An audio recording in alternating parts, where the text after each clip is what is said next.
Você está acampado. A temperatura lá fora é de 30 graus abaixo de zero. Você está dentro da barraca, agasalhado, em segurança. E então, algo acontece. Algo que você não consegue ver, não consegue nomear, não consegue entender, mas é forte o suficiente para fazer você rasgar a própria barraca de dentro para fora e sair correndo descalço na neve em direção à floresta escura. Sem casaco, sem bota, sem olhar para trás. 9 pessoas fizeram isso em fevereiro de 1959. Nenhuma delas voltou e até hoje ninguém sabe o que elas viram. Eu preciso parar aqui e falar diretamente com vocês. Quando eu comecei a pesquisar o incidente de Dyatlov para esse episódio, eu achei que encontraria uma explicação simples, como uma avalanche ou um acidente comum. Não encontrei nada disso. O que eu encontrei foram detalhes que me fizeram fechar o computador no meio da pesquisa e precisar de um tempo antes de continuar. Porque esse caso não é só misterioso. Mas o que eu descobri é perturbador, num nível que eu não esperava. E eu senti que era meu dever trazer cada detalhe aqui, porque o governo soviético passou décadas tentando apagar exatamente isso. Se você ainda não se inscreveu no Arquivo Reverso, faz isso agora, porque esse tipo de história é exatamente o que existe aqui. Janeiro de 1959. Ural, União Soviética. 9 estudantes do Instituto Politécnico de Ural. Todos experientes, todos saudáveis, todos preparados. Igor Dyatlov liderava o grupo. 23 anos, apaixonado por montanhas desde criante. A expedição tinha um objetivo simples: cruzar as montanhas do norte dos Urais no inverno. Grau de dificuldade máximo para a época, mas nada fora do alcance daquele grupo. Antes de partir, eles tiraram fotos, sorrisos, brincadeiras na neve.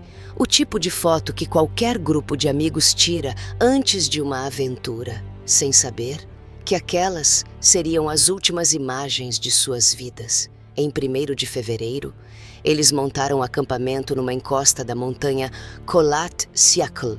O nome, na língua dos povos Mansi, que habitam aquela região, significa Montanha dos Mortos. Os Mansi evitavam aquele lugar há gerações. Mas os estudantes soviéticos não tinham medo de lendas.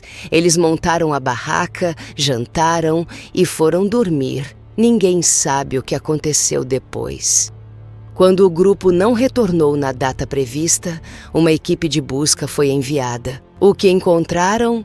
Parou todo mundo. A barraca estava rasgada, de dentro para fora. Não por fora, de dentro, como se alguém ou todos tivessem entrado em pânico absoluto e cortado o tecido desesperadamente para sair. Do lado de fora da barraca, pegadas, na neve, de meias, de pés descalços, alguns com apenas uma bota, seguindo em direção à floresta, em linha relativamente ordenada no começo, como se estivessem caminhando juntos, com calma. O que é talvez a parte mais assustadora de tudo, porque não era o padrão de quem corre desesperado, era o padrão de quem estava sendo guiado por algo.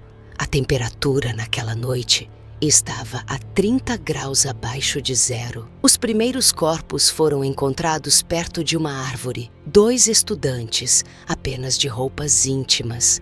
Havia marcas na árvore, galhos quebrados até 3 metros de altura, como se eles tivessem tentado subir, tentando ver algo, ou fugir de algo que vinha do chão. Outros 3 foram encontrados no caminho entre a floresta e a barraca, como se estivessem tentando voltar, lutando até o último segundo, mas os 4 últimos, encontrados meses depois, soterrados sob metros de neve num desfiladeiro, trouxeram as provas mais inexplicáveis de todo o caso. Lyudmila Dubinina estava sem a língua, sem os olhos, sem as sobrancelhas, removidos com uma precisão que não combinava com nenhuma explicação natural conhecida. Thibaut Brignol tinha o crânio esmagado, mas a pele estava intacta, sem corte, sem hematoma externo, sem nenhuma marca de impacto visível, como se uma pressão colossal e invisível tivesse agido de dentro para fora. A perícia foi direta. Os ferimentos eram comparáveis aos de um acidente de carro em alta velocidade, mas não havia sinais de luta. Não havia pegadas de outras pessoas, não havia nada que explicasse a força necessária. E então veio o detalhe que fechou qualquer esperança de resposta simples. As roupas de algumas vítimas apresentavam altos níveis de radiação. O governo soviético abriu uma investigação e depois fechou tudo. Classificaram a causa das mortes como força desconhecida e irresistível e encerraram o caso. Por décadas, os arquivos ficaram selados, mas as teorias não paravam. Testemunhas de regiões próximas relataram luzes alaranjadas no céu, na mesma noite. Isso alimentou a teoria de testes de armas secretas soviéticas, mísseis, experimentos militares, algo que o governo não queria que ninguém soubesse. Outros pesquisadores apontaram para o infrassom, ondas de vento que criam uma frequência sonora inaudível, mas que o corpo humano sente, capaz de causar desorientação, pânico extremo, alucinações, a sensação de que algo invisível está presente. Isso explicaria a fuga desesperada, mas não a radiação, não os ferimentos internos sem marca externa, não a ausência dos órgãos de Dubinina. Há quem aponte para o Menk, o equivalente russo do Yeti, devido a uma foto estranha encontrada em um dos rolos de filme recuperados, uma silhueta indistinta entre as árvores e, mais recentemente, cientistas sugeriram uma avalanche de placa pequena e silenciosa que poderia ter atingido a barraca sem deixar rastros visíveis. Mas essa teoria também não explica a radiação, não explica os órgãos removidos, não explica por que os corpos estavam espalhados de forma tão caótica, em posições tão diferentes, a distâncias tão grandes uns dos outros. O caso continua aberto, 60 anos depois. A Montanha dos Mortos ainda guarda seus segredos. Eu fiquei muito tempo olhando para as fotos desses 9 jovens antes de gravar esse episódio. Sorrisos, mochilas nas costas, toda a vida pela frente, e pensei, que tipo de coisa faz pessoas preparadas, experientes, racionais, rasgarem a própria barraca no meio da noite e correrem descalças para uma floresta a 30 graus abaixo de zero? Foi um teste militar que deu errado ou algo que habita aqueles picos e que não gosta de ser perturbado?